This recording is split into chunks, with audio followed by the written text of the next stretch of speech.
जानती हो छोटी, मैंने अपने भैया से साफ साफ कह दिया है, जब तक हमें सोना के नथिया नहीं देंगे तब तक मैं आपको राखी नहीं बांधूंगी। अच्छा तुम बताओ, अपने भैया से क्या मांगी हो? मैं अपने भैया से कुछ नहीं मांगूंगी। मैं भैया के लिए भगवान से मांगूंगी कि वो हमेशा खुश रहे।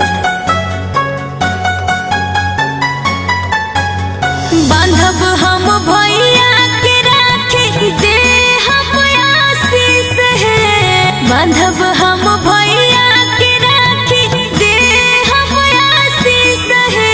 अरे जियत रहे गुंजन भैया लाखों बरिस है। अरे जियत रहे अमन भैया लाखों बरिस है।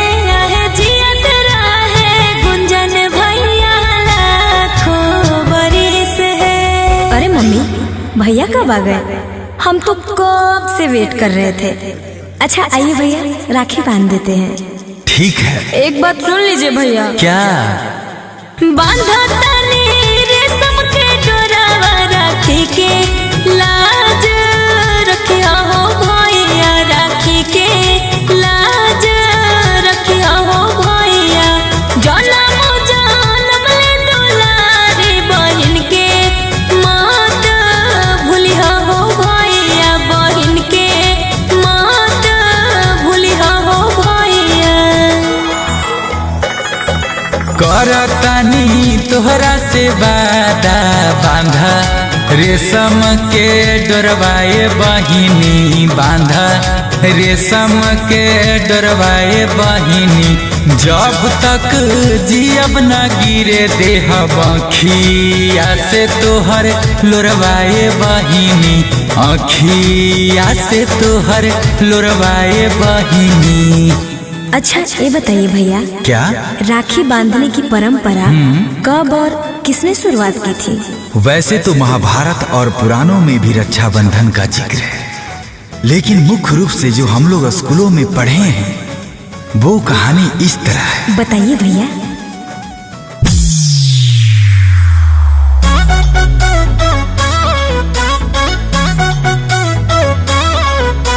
मेवाड़ की महारानी पे जब संकट की घड़ी आई थी। मेवाड़ की महारानी पे जब संकट की घड़ी आई थी।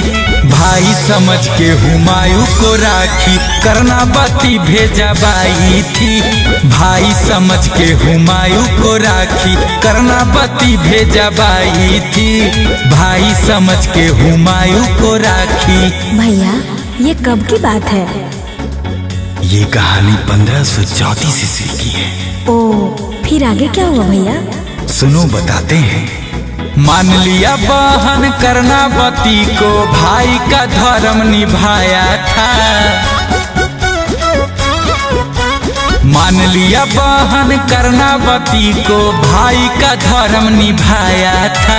सेना लेके मेवाड़ की रक्षा करने हुमायूं आया था। सेना लेके मेवाड़ की रक्षा करने हुमायूं आया था। सेना लेके मेवाड़ की रक्षा। अच्छा भैया ये बताइए, हुमायूं तो मुस्लिम थे और महारानी कर्णावती हिंदू थी, तो फिर राखी कैसे बांधी? अरे पगली, राखी का बहुत बड़ा महत्व होता है। इसमें जात धर्म नहीं देखा जाता है। राखी बांधने से एक अनजान भी भाई बहन की पवित्र रिश्ते में बन जाते हैं, और बहन की रक्षा करना हर एक भाई का कर्तव्य होता है। समझी? हाँ भैया समझ गए। ठीक है, मिठाई खिलाओ।